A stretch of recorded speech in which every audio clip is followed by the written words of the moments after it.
everybody, welcome to Bones Collector. Today on Bones Collector we're continuing our series where Lori and I are playing our way through our board gaming library. The reason why we're doing this, of course, is to show you up close and personal the mechanics and what the game looks like physically on the table. In the top 10 videos and top 100 videos that we do, we only talk about each game in a few brief sentences, and it's very difficult for the viewer to understand what that game is about.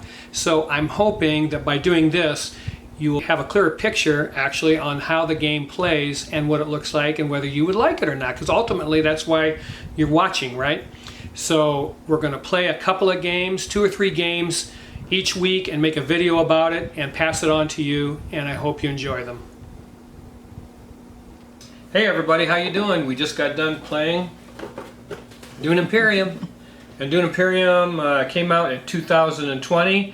It was designed by Paul Denon, who also did Clank, which we really liked. We don't have Clank in our library anymore, but we do have Clank Catacombs coming, so we're looking forward to that. And this is a 1 to 4 player game. It has an AI system in it if you want to play solo. It's a worker placement deck building game and some conflict resolution down here. And let's talk about the production of the game a little bit. I always do this for publishers. The box isn't too bad. It's not the best, but it's not too bad. And the insert here is cardboard where you put the cards and components and stuff, so nothing spectacular. Kind of weak, actually. The board itself is very nice looking. I like it. Did you like it, Lori? Yeah. I like the looks of the board. I mean, it's... Yeah, it looks like Dune. I mean, I like the board because the worker spaces, because of the design of the board, it's very clear in what they do. So I like that. A lot of times boards get too busy with art, and then the spaces where you're putting your workers, it messes with your head. You can't really tell what's going on. So I like that. The board is small, smallish. It's not a big expansive board, which I appreciate, thank you. The card stock is pretty mediocre, pretty cheap cards. I enjoy the character cards in this game because they have a player summary card on the other side. So in a 2-player game, you've got a lot of character cards, and we can have a summary card in front of us plus our character card. And these are pretty nice. I mean, the character cards are pretty nice. I didn't care for the card stock though, so we sleeved this stuff. We sleeved all the cards because we're keeping this game. What else? You have a deck of intrigue cards, this deck of cards that you're going to be buying out of the market. There's quite a few of them. And then you have the House Hagal cards, and these are the AI for a 2-player and solo game. And it is really a nice AI system for a 2-player game. The components themselves are wooden, like the money is round wooden spheres, and the water droplets are wood, and the spice are wood tokens. And you can see how nice they look because Lori got a sticker sheet from, what was it? I got it off Etsy. I think they're called Levity. Lori got it off of Etsy, and she thinks it's called Levity. Maybe we can put that on the screen. Yeah, I think the company's name is Levity. In case you want to get that. There is a $60 upgrade for this game, but I already paid $55 for it. I'm not paying another $60, and then that ends up, if my math is correct, that's $105. And what they should have done was just made the game $70 if it took that, and put all those upgraded things in the box originally. I don't want 2 boxes. I'm gonna have to throw one away, and I think that was just a real mistake by the publisher. Should have just made the game right the first time and put whatever price tag on it you wanted if it's a good game, and it is a good game, and people would have bought it. So yeah. So once Lori put all these stickers like on the agents that we have, look real nice, and once she put all the stickers on the components, I enjoyed it a lot better. Even a bunch of crossed swords on the little conflict cubes. So that added enough to this game for me to really, really enjoy it, and as far as the appearance of the game. So yeah.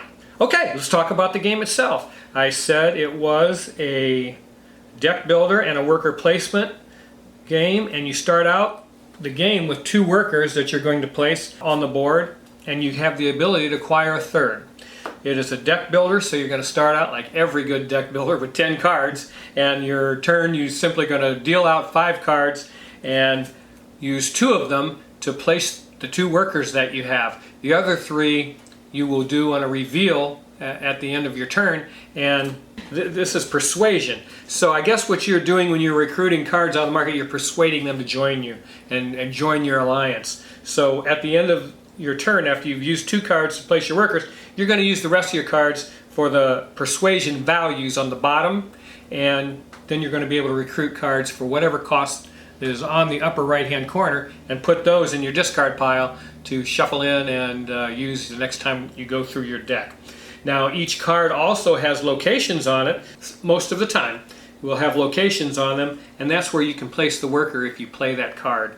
So you can gather spice or put troops out in garrisons, get influence cards, draw extra cards. There's all kinds of things you can do on the board by placing your workers on these various locations. And that's what a good worker placement game does. It just is very interesting. The first player to 10 points will win the game, or the game ends after these 10 rounds or 10 conflict cards have been gone through. So once those are gone through, if players haven't reached 10 points, the game stops and you do all your little actions for your turn, do your reveal, figure up your combat, and the game's over with.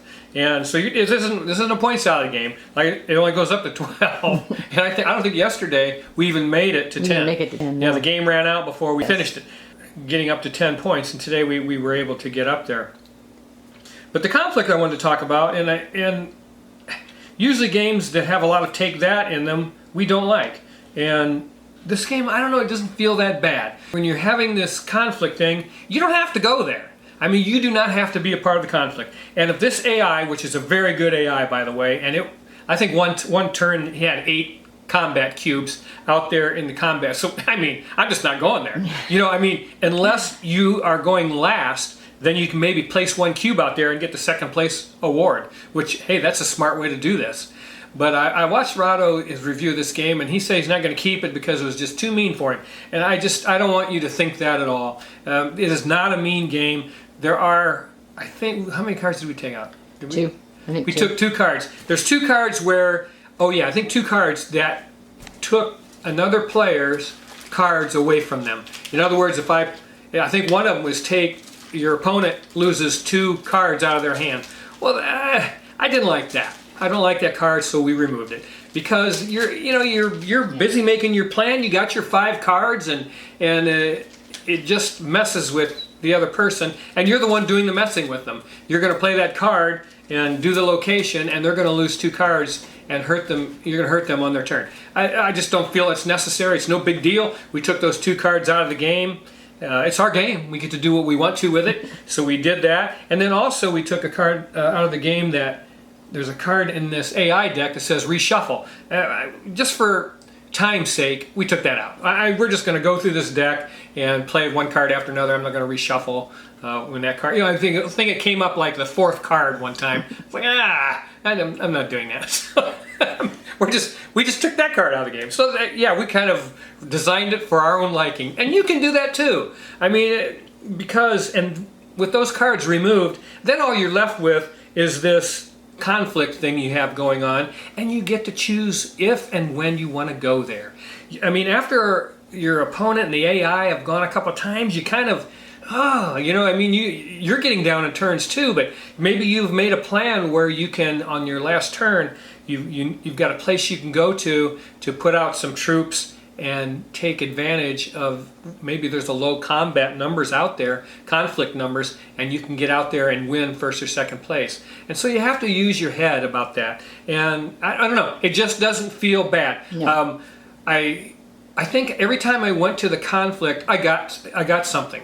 There was not a time in this particular game session where I put my cubes out there and got 3rd place and got nothing. So if you're smart about it, you don't go out there unless you know you're going to get something. And there's a way to do that, because a lot of times in the cards that you've built in your deck, you have cards that have, I had this great card, and it cost me 6 persuasion to get it. But if I had 2 influence on this one particular track over here, I got 4 added to my battle total. So, if I had 2 cubes out there, you get 2 points for each cube. That'd be 4, and then I had 4 on this card.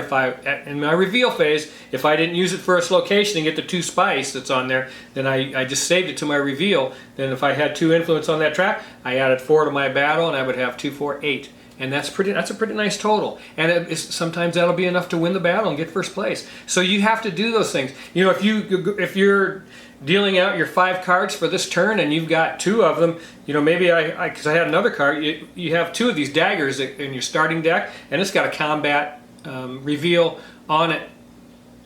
And when you reveal at the end of your turn, it's got a combat on it. So if you have that and maybe this one here, so you end up with 5, and then you get it only takes 1 turn to get like 3 cubes out there, and you know, a lot of times you're going to win that conflict or get second place, and that's all that matters, to get something out of it. But you have to have at least 1 cube in the combat to use your cards. Yes, you do. You have to have 1 cube in the conflict, so you got to think about that. You can't just use those cards willy-nilly for those swords unless you have a cube in the conflict. Because a lot of times the AI guy will turn up a card and he'll have 3 to add to the conflict, but he didn't have any cubes in there, so it doesn't matter. Yeah, you wouldn't even draw the card. Wouldn't even draw the card. Yeah. And then also on these cards, they get better as you get deeper into the game. So you start out with smaller rewards when you first start the game, and then as you get into later rounds, like the last 2 cards we had, there's 3 of them that have 2 points, and you get to put out a banner on one of these worker placement spaces, which gets you a reward no matter who goes there, even if it's the AI. So that's pretty cool. And that's how this game is just, it's a lot of fun. I like it, again, because of the IP. We enjoy the Dune universe, and I love that movie. I've watched it twice now, and I enjoy it, and I can't wait till November of next year till the new one comes out. I'm so mad that it's taking so long. So we really enjoyed that aspect of it, and it's very thematic. The board is kind of smallish for us. So as you can see, we got it pulled down here, and there's no player board. So all you're doing, you got a character card where it gives you a special ability at the start of the game, and a special ability when you play your ring card, which everybody gets one of these in their starting deck, and you just collect your resources and stuff on that. So there's no player board, and I like that. And you're just doing everything with these cards, and the places on the board, everything's right in front of you, and it's just a good time. You don't have to worry about manipulating or keeping track of things on a separate player board, so that's pretty cool. But I really, really enjoy the game. I wanted to tell you guys about it. I knew I would like it. I didn't know how much this would be a turnoff, the conflict. And after watching playthrough after playthrough, I decided, well, that's not that bad. And when we played it, my suspicions were true. It isn't that bad. I don't know why you wouldn't keep this game for that simple bit. Because you can take, like I say, those couple of mean cards out of the game where you're attacking your opponent, and the game is just play spectacular, and it's a strategic sort of conflict situation. You have to know when to go in with how much and how to back it up. When do I do it? Do I have cards in my hand to add to my cubes? I'm just a person that's cautious, and almost every time I go in there, you can bet if Lori's like, okay, I wonder how many swords he has to reveal, because he's got some. I'm not going to go in there if I don't have any swords to add to it on my reveal phase. But it's just a fun game. We enjoyed playing it a lot. The influence cards, they give you special abilities, special things you can do, and there's also 2 endgame cards in here. We've never drawn those during the game, and they were clear at the bottom of the deck because we always check it out afterwards.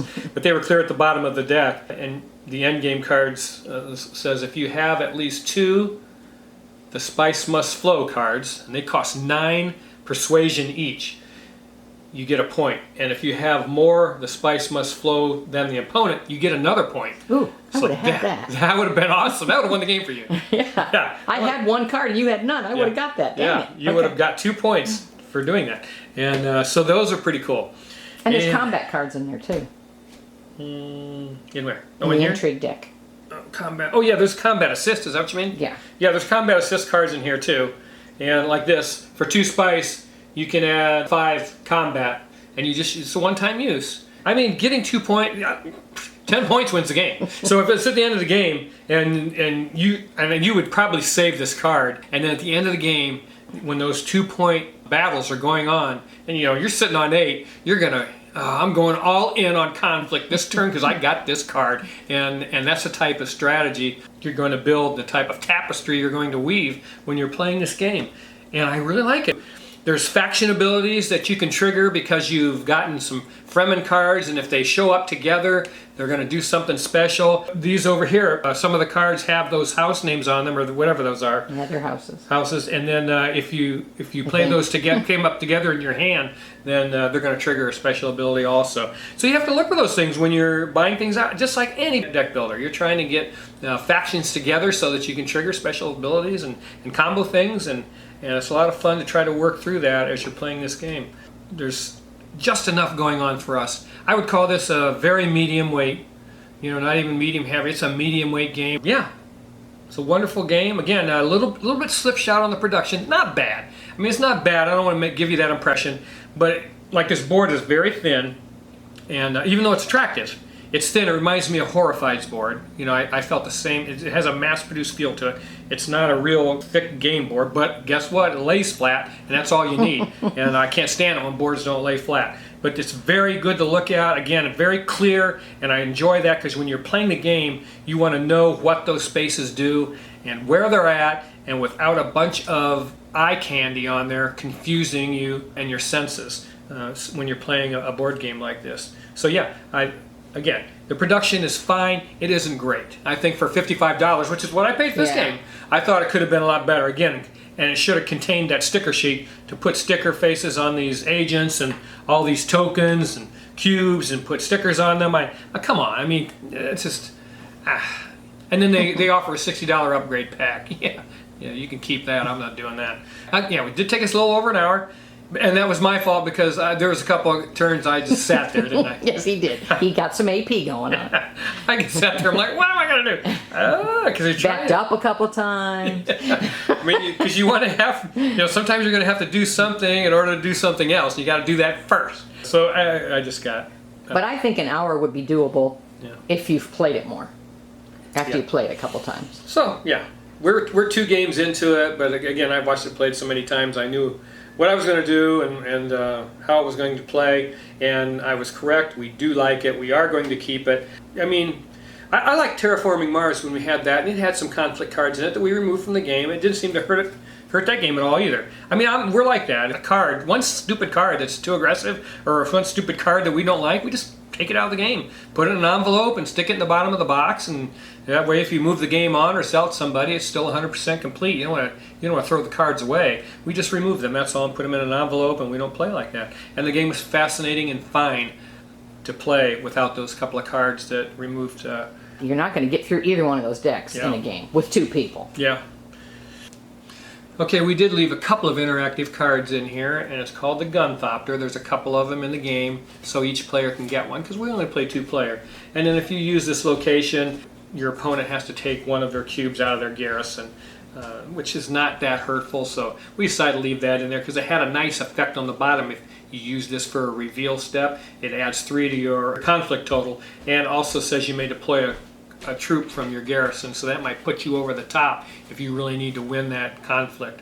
So we left those in. The rule book is a little bit confusing at times, but here's the way we approach these things. We'll watch a playthrough, read the rule book, and then we play a game. And you just kind of walk your way through it and play it. And after you play one time, then you go through and read the rule book again, and everything's clear. You're like, oh, yeah, I wondered what they meant by that, or oh yeah, now I see how that works, that part. And so, again, read the rule book, set the game up, play it, and then read the rule book again, and it'll all become clear to you. It's like an awakening. But yeah, so... And the back's got all the icons. Yeah, so it's got all the icons on the back, and it also has a sheet over here. Yeah, of all the spaces. Not only that, it has rules for the 2-player and solo, and then it has a sheet for all the spaces and what they do. So that's kind of nice. It's a glossary, 2-page glossary. So that's pretty nice. Comes with the game. Always helps out. And this is the solo and 2-player games and how you use those. And again, a 2-player, I loved it. I mean, that AI deck works great, and he will make you mad. The very last round, he went to a space I needed. I was going to smack him. Yeah, he went to a space I needed really badly, and that's just the way this game works. And it's a wonderful AI, and I love when they have blockers like that in a 2-player game. It just tightens things up. It's a wonderful 2-player experience. I can really highly recommend it. That's Dune Imperium by Paul Dennen. Wonderful game, and yeah, and there's the back of the box. Most of you probably have this game. Yeah, we're really late getting this game, but again, when it's a game that's really hyped, and like this one was, I just always wait to see, if the hype is worth it or not, or if it dies away. So I think Dune's here to stay, and I can't wait to see the new movie. Bye bye. Hey you guys, how you doing? Welcome to Bones Collector, and today we just got done playing Scooby-Doo the board game. Scooby-Doo the board game is a brand new game, 2022. We got it out off Kickstarter, and we found out about it. We were very interested in it, of course, because we like Scooby-Doo.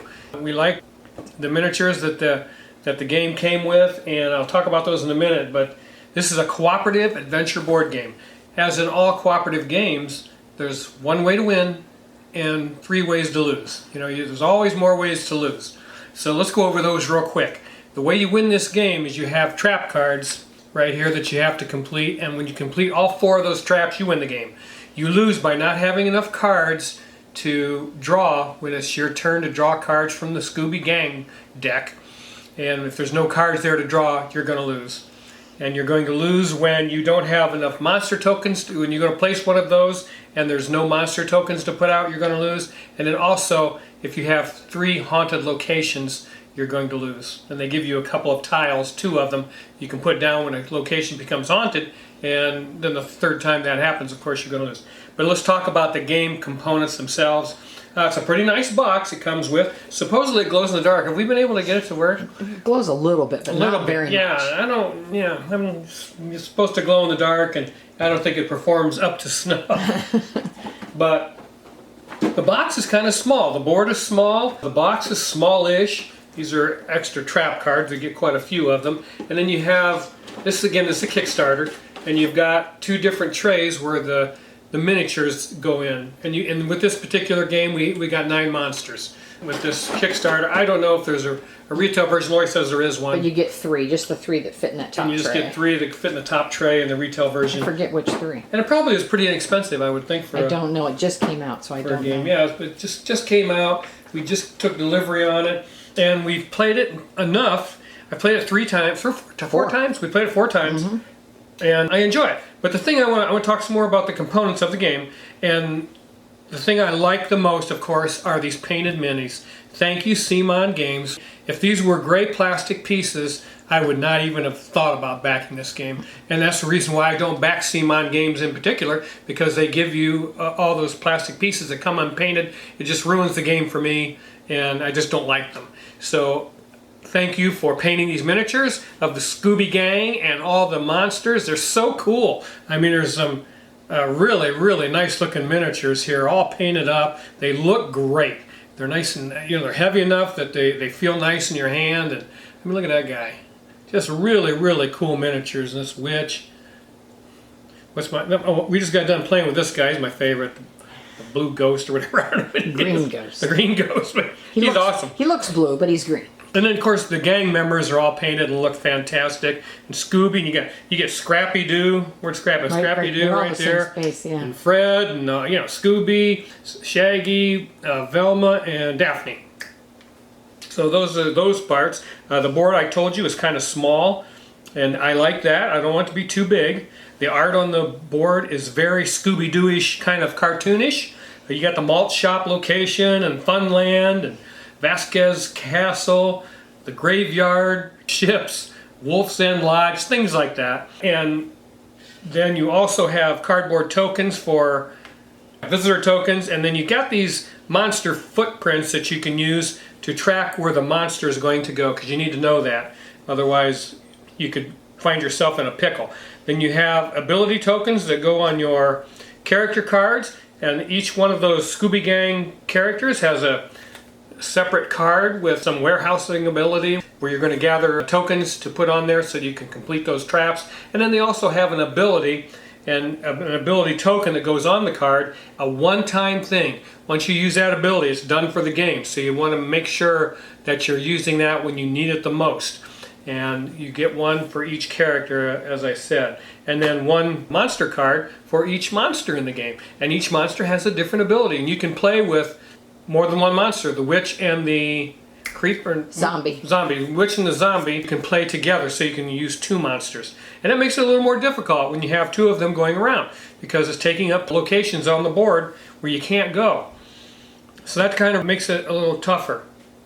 And then there's this thing here. Cardstock is good. It's thick, it's not linen, but they're thick enough that they're good. You get lots of extra trap cards, okay? And you have this mystery machine where if you meet there at the mystery machine can transport you to the Swamp's End General Store, is where you're going to go to place these gathered tokens on traps. So that's about the time you'll use it the most, I think, is when you're trying to get there to complete traps. But the problem with this thing is they just made it too big. It's a lovely miniature, and it looks just like the mystery machine, but it obscures the board. And so many times it was on the board, and I said, "What is there an arrow over there where there?" I can't tell where the monster's moving. It gets in the way visually, and we're going to get the little, I think, Matchbox or Hot Wheels or something makes a mystery machine, so it's going to cost us like $15 off Amazon or something. But it's a fourth this size, and then when that's on the board, because everybody, you suspend belief. We don't have to have a van big enough for these characters to actually get in. A little one, we understand. We'll move that. Hey, everybody get in the mystery machine. You don't need a great big mystery machine. I thought that was a big mistake. You can't use it. You can, but it's a pain. You can't see it, the location, information, and so that's the only thing about the production of the game that I had a problem with, and that was a big one. And in this game, here's how it works. Each player is going to draw some cards off the Scooby deck. The numbers on the top of that are your turn initiative, so you are going to go in turn by the numerical value of the cards that you draw. One player draws 3, one player draws 2, and in a multiplayer game that changes. Then everybody draws 2. Everybody draws 2. And then you pick, if you're drawing 3 in a 2-player game, you pick 2. And anybody that draws 2 cards picks 1 for their turn. And you're going to kind of take a look at them. And they've got different functions on them that you can use. Like this one says, reveal the top card of the monster deck, which is kind of nice. Because then not only are you looking at the monster card that's going to activate this turn, but you get to see the next turn also and make a plan for that. Because you can ramp this game up so that you can't beat it. You can make it simple, or you can make it impossible. And there's a lot of variations in between. But you can make this game so you can't beat it. So it's very important that you're thinking and planning in advance when you're trying to play this game in a difficult fashion. Because whenever these monsters move around the board, they're going to lay down monster tokens, and you're only going to, in most cases, you only have 5 of them. Sometimes less, sometimes more. And they lay one down, and whenever you draw a monster card that has that mask on it, you see that mask on the bottom, that set of eyes, it's so spooky, it's so Scooby spooky. This monster card means that that monster is going to move 3 red arrows, and in every location, all 3 of those spaces are going to take one of those monster tokens. You only have 5. So, once 3 of those are on the board, you're thinking, okay, the next monster turn, if you draw another card that looks something like this, and that monster is going to move 3 green arrow spaces and lay down 3 tokens, you only got 2. So you're going to have to make things happen to put more monster tokens in the monster tokens area here, so you have them available, and you go to various locations to make those things happen. And the monsters also, any time they enter a location, for the most part, they're going to take off one of these visitor tokens. Once one of the locations has all 3 visitor tokens missing, that's a haunting, and you would take one of these tiles that they give you, and you're going to place that in a location where the visitor token is completely empty, and you can remove those, but you have to pay 2 cards off your draw deck to make that happen, and that makes the game a little tighter, because if you go to draw cards from the draw deck and there's none available, you've lost the game. Now during the game, when you're picking your initiative cards, your turn initiative cards, the ones that you don't pick go in the save deck stack right here. And so you're going to be putting cards on that save deck. Once this draw deck runs out, then you're going to take the save deck, shuffle it up, and put it up in the draw deck section. The only time you discard cards is after you use your turn initiative card for that round. Then you would discard that. And there are times when you can take cards from the discard pile and put them on the save deck, and just different things happening where you can prolong that deck and make it have more cards than it normally would have, things like that. So I talked about the traps that you have to complete, and you have to complete 4 of them. There's 3 different levels of these traps, 1, 2, and 3. And the 1s and 2s are pretty similar, I think, but the 3s have things on them they're going to add to the monster's ability, or something that's going to make the game more difficult for you. So if you play with 4 traps, this would be a very difficult game to beat. We haven't tried that. We've done 2 difficult and 2 2s, 2 3s and 2 2s, and it was close, but we won pretty handily. I don't think there was any time where I thought we were going to lose this game, but you got to pay attention, because you can make a mistake in this game. If you're going to buy this game for kids, they will have to play it with an adult. This isn't a roll and move type of game. You have to pay attention to what you're doing, making sure you're taking off tokens, adding tokens when you're supposed to, doing the card abilities, turn initiative, and there's just a lot of things happening, doing the monster powers when they move that I think young kids wouldn't be able to absorb and make happen and play the game properly without some adult supervision. You know, even though it's attractive and looks like a kid's game, it really isn't. Even on simple, I think they would get confused. So keep that in mind if you're thinking about buying this for kids. And again, you can make this game as simple or as difficult as you want. And I like that, and probably we're going to go ahead and try it with 3 number 3 traps, 3 level 3 traps and 1 of the level 2, and see if we can't let the game beat us. Not let it, but I want the game to beat me. I just want to know where that breaking point is. If you have to have 4 level 3 traps, or whether 3 will do it. And the monsters are different too, so it depends on which monster you choose also, because some of them are more difficult than others. So those are the things that's going to happen in Scooby-Doo the board game. Like I say, you get a lot of trap cards, and some of the things that happen, so let's look at these. This says immediately remove 2 gas cans, if possible. And gas cans are what you use to move this mystery machine. If you want to move it, it costs you a gas can, so you only get 3 for the game, right? Yeah. Yeah, you only get 3 for the game. You remove 2, you can only use that 1 time. Then this one says remove 1 monster token from the monster token slot. So instead of having 5, you'll have 4. And if you beat that trap and turn that over and you take that last monster token, you better get something in there to replace it the next time the monster moves and you don't have a token to put on the board. You've lost the game. This one says remove 1 visitor token from the location where the monster starts its movement. And these are all level 3 cards, and these are the ones that hurt. Monster has +1 movement. Monster discards 1 card from the Scooby Gang draw deck at the start of every monster activation. So that would just shorten the game for you. It just reduces that time they allowed for you to try and win this game and complete these trap cards. Monster discards +2 Scooby Gang cards, and things like that. So those are the level 3 cards, and I would suggest probably using at least 1 of those. If it's adults playing this game, 1 or 2 of those when you're playing, because it puts the pressure on you, and that's if the game doesn't have pressure, of course, it's not very fun. But that's what puts the pressure on you in this game.